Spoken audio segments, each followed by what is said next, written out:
एक छोटा सा गांव था जहां भोला का परिवार बहुत गरीबी में जीवन व्यतीत कर रहा था। भोला दूसरों के खेत में मजदूरी करने जाया करता था और उसकी पत्नी रमा दूसरों के घर खाना पकाना, झाड़ू पोछा करना ये काम किया करती थी। साथ ही साथ रमा कृष्ण की बहुत बड़ी भक्त थी। उसे जितना भी समय मिलता वह पूजा पाठ करने लगती। अरे रमा बस करो, उठो वहाँ से। जब देखो तब भगवान के सामने जाकर बैठ जाती हो। तुम्हारे भगवान ने आज तक हमें दिया ही क्या है? दिन ब दिन हमारी हालत बदतर होती जा रही है। तुम्हारे भगवान को ये नहीं दिखता क्या कि हम कैसे जी रहे हैं? सर्दी का मौसम है और हमारे पास ढंग का कंबल तक नहीं है। कभी खाना नसीब होता है तो कभी नहीं। आप चिंता क्यों करते हो जी? भगवान है ना, सब संभाल लेंगे। थोड़ा सब्र रखो, सब ठीक हो जाएगा। आज नहीं तो कल भगवान हमारी तरफ जरूर देखेंगे। क्या सब्र रखूं रमा? इतने सालों से यही सुनता आ रहा हूँ, आज ठीक होगा, कल ठीक होगा। ऐसे करते करते कितना समय गुजर गया है। बर्दाश्त की भी हद होती है रमा। आखिर भगवान हमारी तरफ क्यों नहीं देखता? हमारे पास ना ही पैसे है, ना ही ढंग का खाने पीने को मिलता है। दिन भर मेहनत करता हूँ फिर भी थोड़ी सी मजदूरी ही मिलती है। उसमें हम जैसे तैसे हमारे घर का गुजारा करते हैं। उसमें से हमारे पास 1 रुपया तक नहीं बचता। आप चिंता मत कीजिए, मैं आज ही अपनी सेठानी से बात करके देखती हूँ। शायद थोड़े पैसे मिल जाए तो कंबल खरीद कर ला सकते हैं। और आप जमींदार से थोड़े पैसे मांगकर कुछ अनाज लेकर आना। घर में अनाज खत्म हो चुका है, शाम को खाना बनाने के लिए भी कुछ नहीं है। भोला चिड़चिड़ा होकर काम के लिए निकल जाता है। रमा भी अपने काम पर निकल जाती है और सेठानी से पैसे के बारे में बात करती है। अभी तुम्हारा महीना भी पूरा नहीं हुआ है और तुम पैसे मांग रही हो।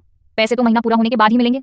मदद कर दीजिए मालकिन, ठंड बहुत बढ़ चुकी है और घर में कंबल तक नहीं है और अनाज भी नहीं है। आप महीना पूरा हो जाने के बाद मेरी तनख्वाह में से काट लेना। बहाने से पैसे निकालना तो कोई तुमसे सीखे। एक तो देरी से आती हो, ऊपर से ढंग का काम तक नहीं करती और अभी महीना पूरा होने के पहले ही पैसे मांगने आ गई। काम करना है तो करो वरना जाओ यहाँ से। तुम्हारे जैसे और भी बहुत पड़े। रमा कुछ भी नहीं बोलती और उदास होकर काम में लग जाती है। इधर भोला भी दिन भर कड़कड़ाती ठंड में काम करता है। शाम हो जाती है।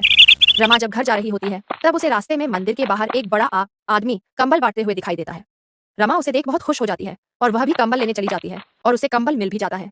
वह खुशी से अपने घर की ओर निकल पड़ती है और रास्ते में उसे एक बूढ़े बाबा मिलते हैं। रमा से कहते हैं, बेटी मेरी एक मदद करोगी? हाँ बोलिए ना बाबा, मैं आपकी कैसे मदद कर सकती हूँ? बेटी मैं बहुत गरीब हूँ। मेरी एक टूटी फूटी सी झोपड़ी है जहाँ मैं रहता हूँ। मेरा आगे पीछे कोई नहीं है, मैं अकेला ही रहता हूँ। लोगों से भीख मांगकर अपना पेट भरता हूँ। ठंड में मेरे पास कोई कंबल नहीं है। ठंड के मारे मुझे रात भर नींद नहीं आती। मेरी तबीयत भी बहुत खराब है। क्या तुम मुझे अपना कंबल दे सकती हो? तुम्हारी बड़ी मेहरबानी होगी बेटी। बाबा ये कंबल मंदिर के बाहर एक बड़े आदमी बांट रहे थे, मैं उनसे लेकर आई हूँ। ठीक है बेटी, मैं मंदिर के पास जाता हूँ। रुकिए बाबा, आप रहने दीजिए, आप यही कंबल ले लीजिए। एक तो आपकी तबीयत खराब है और मंदिर के बाहर बहुत बड़ी कतार लगी है। लोगों की बहुत बड़ी भीड़ है, आप इतनी देर तक खड़े नहीं रह पाओगे। आप मेरा कंबल ले लीजिए, मैं अपने लिए दूसरा लेकर आती हूँ।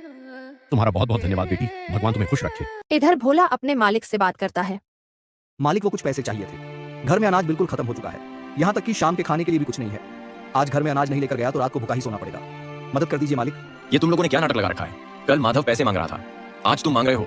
तुम सबके सब काम चोर हो, काम तो ठीक से करते हो नहीं और पैसे मांगने में आगे रहते हो। जब तक काम पूरा नहीं हो जाता कोई पैसे वैसे नहीं मिलेंगे। 3 दिन का काम बचा है, वो पूरा करो फिर तुम्हारा हिसाब कर दूंगा। अब जाओ, मेरा मुंह क्या देख रहे हो, काम पर लगो। अब क्या होगा? लगता है शाम को भूखा ही सोना पड़ेगा। पता नहीं कब तक ऐसा जीवन जीना पड़ेगा। और फिर रमा मंदिर की ओर निकल पड़ती है, लेकिन वह जब जाकर देखती है तो वहाँ पर कोई नहीं रहता। सारे कंबल बच चुके होते हैं। रमा उदास होकर घर की ओर चली जाती है। घर पहुँचने के बाद भोला गुस्से में रमा से बोलता है, ये क्या है रमा, तुम अब आ रही हो? इतनी देर कहाँ लगा दी? और क्या तुमने सेठानी से बात की? कुछ पैसे मिले? बात की थी लेकिन उन्होंने मेरी बात नहीं मानी। वहाँ से पैसे नहीं मिले और रास्ते में मंदिर के बाहर एक बड़ा आदमी कंबल बांट रहा था। मैं भी वही कंबल लेने रुक गई थी। बहुत भीड़ थी इसलिए देरी हो गई। तो कंबल कहाँ है? मिला नहीं? जी कंबल मिला तो था, लेकिन रास्ते में एक बूढ़े बाबा मिल गए थे। उन्हें भी कंबल की बहुत जरूरत थी। मैंने सोचा हम तो इस उम्र में ठंड झेल लेंगे, लेकिन वो बूढ़े बाबा इस उम्र में ठंड का सामना कैसे कर पाएंगे। इसीलिए मैंने अपना कंबल उन्हें दे दिया और फिर जब मैं फिर से कंबल लेने गई तो कंबल खत्म हो चुके थे। तुम्हारा दिमाग तो ठिकाने है? तुम्हें क्या जरूरत थी उन्हें कंबल देने की? खुद के पास कुछ नहीं है और चली हो समाज सेवा करने। आप निराश मत होइए जी, ईश्वर सब ठीक कर देंगे, भरोसा रखिए। ये बुरा समय भी कट जाएगा। शायद ईश्वर हमारी परीक्षा ले रहा हो। क्या ईश्वर लगा रखा है? ईश्वर ने क्या दिया है हमें? एक कंबल मिला था वो भी तुम भलाई के चक्कर में दूसरे को दे आई। घर में खाने तक कोई दाना नहीं है, आज भूखा सोना पड़ेगा। तुम्हारा ईश्वर तो नहीं आने वाला हमारा पेट भरने। मालिक से बात की तो मुझे ही खरी खोटी सुनाने लगे। 1 रुपया तक नहीं मिला। देख लो, ये सहायता कर रहा है तुम्हारा ईश्वर। एक तो दिन भर मेहनत मजदूरी करो और ऊपर से रात को भूखा सोना पड़ेगा। दोनों बहुत निराश हो जाते हैं और भूखे ही सो जाते हैं। तभी बाहर तेजी से बारिश होने लगती है। ठंड और भी बढ़ जाती है। कड़कड़ाती ठंड और भूख के कारण दोनों को नींद नहीं आती। तभी दरवाजे पर कोई आता है। इतनी रात पे बारिश में कौन हो सकता है? मैं अभी जाकर देखता हूँ। कौन हो भाई और क्या चाहिए? भाई मैं कपड़े बेचने का काम करता हूँ, आपके बगल के गांव में ही रहता हूँ। आज घर जाने में देरी हो गई है, ऊपर से बहुत बारिश हो रही है। कृपया करके मेरी एक मदद कर दोगे? कैसी मदद? सुबह से मैंने कुछ नहीं खाया, बस कपड़े ही बेच रहा था और थोड़े बहुत कपड़े हैं जो नहीं बिके हैं। मेरे पास खाने का सामान है लेकिन बनाने का कोई साधन नहीं। क्या तुम अपनी पत्नी से कहकर मेरे लिए खाना बना दोगे? तुम्हारी बड़ी मेहरबानी होगी, बहुत तेज भूख लगी है। मैं अपनी पत्नी से पूछकर बताता हूँ, तुम यही रुको। दरवाजे पर कौन है जी, और क्या बात है? पता नहीं रमा, कोई कपड़े बेचने वाला है। कह रहा है कि उसे बहुत भूख लगी है और खाने का सामान भी अपने साथ ही लेकर आया है। वो चाहता है कि तुम उसके लिए खाना बना दो। कोई बात नहीं, मैं बना देती हूँ। नहीं रमा, मैं उसे मना ही कर देता हूँ। पता नहीं कौन है, कहाँ से आया है। इतनी रात को एक अनजान आदमी को घर में लेना मुझे ठीक नहीं लग रहा। और कोई चोर लुटेरा निकली तो? वैसे भी कितनी रात हो गई है, अब कहाँ तुम खाना बनाओगी? पता नहीं कहाँ कहाँ से आ जाते हैं, ना जान ना पहचान, और कहता है मेरे लिए खाना बना दो। इधर हम कब से भूखे बैठे हैं और ये खाना बनाने की बात करता है। मैं उसे मना कर देता हूँ। नहीं, आप उसे मना मत करिए, मेरी बात सुनिए। मुझे कोई दिक्कत नहीं है, मैं खाना बनाकर दे सकती हूँ। उसमें क्या ही समय लगेगा, खाना खाकर वह यहाँ से चला जाएगा। क्या पता उसे सच में खाने की बहुत जरूरत हो, भूख की तड़प। हमसे अच्छा और कौन जान सकता है। बेचारे की भूख शांत हो जाएगी। और कोई चोर लुटेरा निकला भी तो हमारे पास है ही क्या उसे चुराने के लिए? हमारे पास तो फूटी कौड़ी भी नहीं है। आप उससे बस सामान लाकर मुझे दे दो, मैं खाना बना देती हूँ। ठीक है रमा, तुम कहती हो तो मैं उसे भी तर बुला लेता हूँ। ठीक है भाई, मेरी पत्नी तुम्हारे लिए खाना बना देगी। लाओ, खाने का सामान मुझे दे दो। वह आदमी अपने खाने की थैली देकर बोलता है कि अपनी पत्नी से कहना इसमें जितना भी सामान है सब सामान का खाना बना दो। रमा खाना बनाने लगती है और भोला को बोलती है, इसमें तो बहुत सारा सामान था, इतना सारा खाना वो खाएंगे? पता नहीं रमा कितने दिनों से भूखा है, उसने ही बोला सबका खाना बना के दे दो। फिर भोला उस आदमी से कहता है, लो भाई, खाना बन गया है, खा लो। इतना सारा खाना? तुमने ही तो बोला था, सो मेरी पत्नी ने बना दिया। मुझे नहीं पता इसमें इतना सारा खाना बन जाएगा। क्या तुम लोगों ने खाना खा लिया है? तुम हमारी छोड़ो, तुम खाना खाओ और जाओ यहाँ से। अरे भाई गुस्सा क्यों करते हो? मैंने तो बस ऐसे ही पूछा था, और तुम्हारी शक्ल बता रही है कि तुमने खाना नहीं खाया। एक काम करो, तुम दोनों भी साथ में ही खा लो। नहीं, ये खाना तुम्हारा है, तुम ही खाओ, हमें नहीं चाहिए। अरे ऐसे कैसे? एक तो तुम्हारी पत्नी ने इतनी रात को जाकर मेरे लिए खाना बनाया, यही बहुत बड़ी बात है। ऊपर से तुम लोगों ने अभी तक खाना नहीं खाया है, और इतना सारा खाना तो मैं अकेले नहीं पाऊंगा। तुम भी मेरे साथ ही खाना खा लो, नहीं तो मुझे अच्छा नहीं लगेगा। रमा और भोला वैसे भी भूख से तड़प रहे होते हैं, दोनों मान जाते हैं और खाना खाने बैठ जाते हैं। फिर तीनों खाना खाने लगते हैं। खाना खाने के बाद वह आदमी बोलता है, वाह भाई, खाना खाकर मजा आ गया, बहुत ही स्वादिष्ट खाना था। अच्छा भाई, अब मैं निकलता हूँ, और ये मेरे कपड़े की थैली तुम रख लो।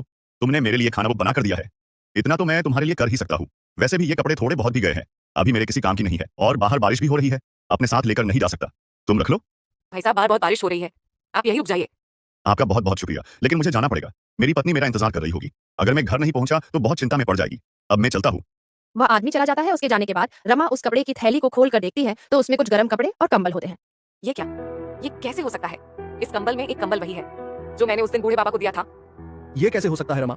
ठीक से देखो, शायद वह दूसरा कंबल होगा। नहीं, ये वही कंबल है, उसे मैं अच्छी तरह से पहचानती हूँ। उस कंबल को मैं कभी भूल नहीं सकती।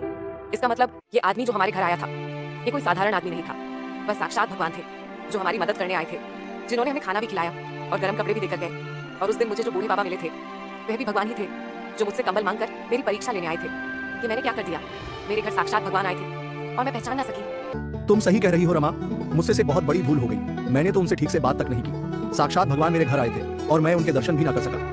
आज मुझे पता चला कि भगवान खुद तो किसी के सामने नहीं आते, लेकिन मनुष्य के रूप में ही आकर हमारी मदद कर जाते हैं। उन्हें कोई नहीं पहचान सकता, किसी का भी रूप लेकर आ जाते हैं। साक्षात भगवान ने आकर हमारे इस मुश्किल समय में हमारी सहायता की है। मैं गलत था जो हर वक्त भगवान को कोसता था कि वह हमारी मदद नहीं करते। आज अगर वो नहीं आते तो हमें भूखा सोना पड़ता, और ऊपर से कड़कड़ाती ठंड में ये बारिश। हमारे पास तो कोई कंबल भी नहीं था, और उन्होंने कंबल के साथ साथ हमें गर्म कपड़े भी दे दिए ताकि हम इस ठंड से बच सके। हे ऊपर वाले, तेरा बहुत बहुत धन्यवाद, और मुझे मेरी भूल के लिए क्षमा कर देना। मैंने ना जाने तुझे क्या क्या न कहा हो, मुझे माफ कर देना प्रभु। मैं आज के बाद आप पर कभी शंका नहीं करूंगा। रमा भोला की ये सारी बातें सुन बहुत खुश हो जाती हैं। कुछ दिन ऐसे ही गुजर जाते हैं। फिर एक दिन भोला के घर एक साधु बाबा आते हैं। बेटी, मैं बहुत दूर से आया हूँ, कुछ खाने को होगा तो दे दो। रमा भोला की तरफ देखने लगती है कि कहीं वह मना ना कर दे। भोला बोलता है, ऐसे क्या देख रही हो रमा? बाबा को खाना दे दो, और जो खाना बचेगा उसमें हम आधा आधा खा लेंगे। रमा बाबा को खाना दे देती है। बाबा खाना खाने लगते हैं। खाना खाने के बाद बाबा भोला से कहते हैं कि क्या बात है बेटे, परेशान लग रहे हो? कुछ परेशानी है?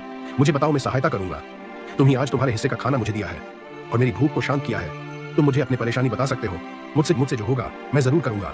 कुछ नहीं बाबा, मेरा खुद का कोई खेत नहीं है। दूसरों के खेत में जाता हूँ, बहुत मेहनत करता हूँ। मेरी पत्नी भी दूसरों के यहाँ काम करने जाती है, लेकिन बहुत कम पैसे मिलते हैं। पैसे बच नहीं पाते, जैसे तैसे घर का गुजारा होता है। मेरे पास तुम्हारी समस्या का एक हल है, लेकिन उसके लिए तुम्हें एक नियम करना पड़ेगा, और नियम कठोर होगा। इसका पालन तुम्हें करना पड़ेगा। तुम वो नियम तोड़ नहीं सकते। अगर तुमने वह नियम कर लिया तो तुम जो चाहो वह पा सकते हो। तुम्हारी जिंदगी बदल सकती है। बाबा, मैं दिन भर काम करता हूँ, कोई साधना या नाम जप मुझसे नहीं हो पाएगा। कोई बात नहीं, लेकिन तुम कुछ तो कर सकोगे। एक नियम जो तुम हर रोज कर सको, जो तुम्हें रोज करने में आसानी हो। तुम खुद ही उस नियम का चुनाव करो। बताओ, तुम रोज क्या कर सकते हो? मेरे पड़ोस में एक सब्जी वाला रहता है, जो रोज सुबह घर के बाहर थोड़ी देर के लिए सब्जी का ठेला लगाता है, फिर दूसरे गांव जाता है। मैं रोज काम पर जाते समय सुबह उसे देख सकता हूँ। अच्छा ठीक है, लेकिन तुम्हें उसे रोज देखना पड़ेगा। उसको देखे बिना तुम खाना नहीं खाओगे। और याद रहे, ये नियम टूटना नहीं चाहिए, नहीं तो तुम पर कृपा नहीं होगी। नियम से करोगे तो ईश्वर बहुत जल्द तुम पर कृपा बरसाएंगे। मैं समझ गया बाबा, मैं नियम टूटने नहीं दूंगा। मैं वैसा ही करूंगा जैसे आपने कहा। मैं उसे देखे बिना खाना नहीं खाऊंगा। बाबा वहाँ से चले जाते हैं। फिर अगली सुबह भोला खेत में जाने के लिए तैयार होता है। रमा से कहता है, सुनो रमा, मैं निकल रहा हूँ, मुझे देरी हो रहा है। भोला बाहर जाते ही सामने ही सब्जी वाला ठेला लगाकर खड़ा होता है। भोला उसे देखकर कहता है, राम राम माधव भैया। अरे बोला तुम, राम राम, काम पर जा रहे हो? हाँ भाई, भी निकल रहा हूँ, आज देर हो गई है, मैं चलता हूँ। ऐसा कहकर भोला वहाँ से चला जाता है और इस नियम का पालन वह रोज करने लगता है। रोज वह काम पर जाते समय सब्जी वाले को राम राम करके जाता है। एक दिन ऐसे ही वह काम के लिए तैयार होता है। बाहर जाकर देखता है तो सब्जी वाला वहाँ नहीं होता। भोला परेशान हो जाता है। अरे ये क्या, आज तो माधव भैया यहाँ पर नहीं है, कहीं मेरा नियम ना टूट जाए। माधव भैया को देखे बिना मैं खाना नहीं खा सकता। क्या हुआ, आप अभी तक गए नहीं? यहाँ क्यों खड़े हो? रमा, तुम्हें मैंने नियम के बारे में बताया था ना। देखो ना, आज माधव भैया ने सब्जी का ठेला नहीं लगाया और उनका दरवाजा भी अभी तक बंद है। पता नहीं, शायद आज देरी से उठे होंगे। आप एक काम क्यों नहीं करते, दोपहर में जब खाना खाने आओगे तब माधव भैया के दर्शन कर लेना। हाँ, तुम सही कह रही हो रमा, वैसे भी अब मैं ज्यादा समय नहीं रुक सकता। पता नहीं माधव भैया कब बाहर निकलेंगे। अगर काम पर देरी से पहुंचा तो जमींदार का स्वभाव पता है ना, कहीं काम पर से ना निकाल दे। मैं जाता हूँ। भोला काम पर चला जाता है और दोपहर के समय खाना खाने घर आता है। तब भी उसे सब्जी वाला दिखाई नहीं देता। आ गए आप, मैं खाना लगा देती हूँ। नहीं रमा, मैं खाना नहीं खा सकता, नहीं तो मेरा नियम टूट जाएगा। मैंने आज माधव भैया को नहीं देखा है। अब ये क्या परेशानी है, आप ऐसे कब तक भूखे रहेंगे?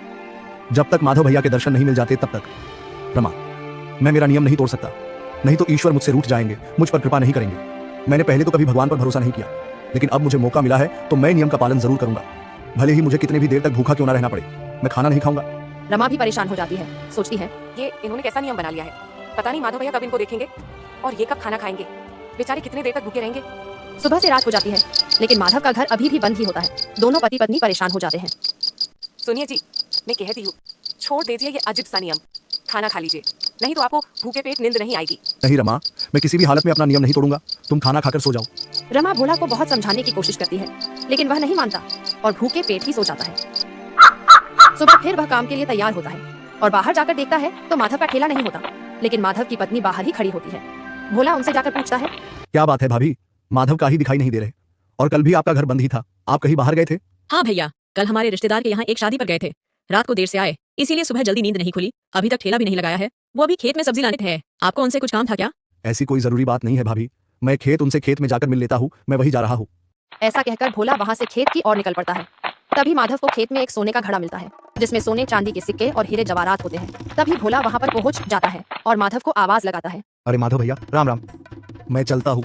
माधव भोला की आवाज सुन डर जाता है। वह भोला से कहता है कि अरे बोला रुको तो, मेरी बात तो सुनो। अब मैं नहीं रुक सकता, मैंने देख लिया है, मुझे बहुत भूख लगी है, अभी मैं चलता हूँ। माधव को लगता है कि भोला ने उसे मटका निकालते हुए देख लिया है, इसलिए वो माधव से कहता है, अरे बोला मेरी बात तो सुनो, किसी को बताना मत। भोला सोच में पड़ जाता है और रुक जाता है कि यह क्या ना बताने की बात कर रहा है। क्या बात कर रहे हो, किसी को क्या नहीं बताना है? मैं उसकी बात कर रहा हूँ जिसे तुमने अभी देखा। मैं मटके के बारे में बात कर रहा हूँ, मेरी बात सुनो। अब तुमने देख ही लिया है तो इस मटके में जितने भी धन है हम आधा आधा बांट लेते हैं, तुम्हारी भी गरीबी मिट जाएगी और मेरी भी, हम दोनों का भला हो जाएगा। इतना सारा धन और सोना देखकर भोला बहुत खुश हो जाता है। सोचता है, आखिरकार भगवान ने मेरी सुन ही ली। हे भगवान, तेरा लाख लाख शुक्र है। इतना सारा दम तो मैंने कभी अपने सपने में भी नहीं देखा। मुझे नहीं पता था मेरे इस नियम का परिणाम मुझे ऐसे और इतना जल्दी मिलेगा। आज मैं बहुत खुश हूँ। क्या सोच रहे हो भाई? चलो घर चलते हैं, वहां जाकर बांट लेंगे। हाँ ठीक है भाई, चलो चलते हैं। भोला घर और रमा को सारी सच्चाई बताता है। रमा भी बहुत खुश हो जाती है। देखा आपने, ईश्वर के घर देर होती है लेकिन अंधेर नहीं। आज उस नियम की वजह से ही आपको यह मटका मिला है। अगर वडाकोई नियम न होता तो आप माधव भाई को देखने खेत नहीं जाते। एक समय में ईश्वर ने कंबल मांगकर मेरी परीक्षा ली थी और बाबा के रूप में जो हमारे घर आए थे वो शायद ईश्वर ही होंगे जिसे आपने अपने हिस्से का खाना दिया था। शायद ये आपकी परीक्षा थी जिसमें आप सफल रहे। हमने बहुत बुरे दिन देखे हैं, ये भी हमारे सब्र का फल है। हाँ रमा, अब तुम्हें दूसरों के घर काम पर जाने की कोई जरूरत नहीं और ना ही मुझे उस घमंडी जमींदार के यहाँ काम पर जाने की जरूरत है। इसमें इतना सारा धन है कि हम इसे अपना खुद के कई खेत ले सकते हैं और बड़े ही आराम से अपना जीवन व्यतीत कर सकते हैं। अब हमें किसी बात की कोई कमी नहीं होगी। यह सब ईश्वर की कृपा है। सच में रमा, ईश्वर के घर देर है लेकिन अंधेर नहीं।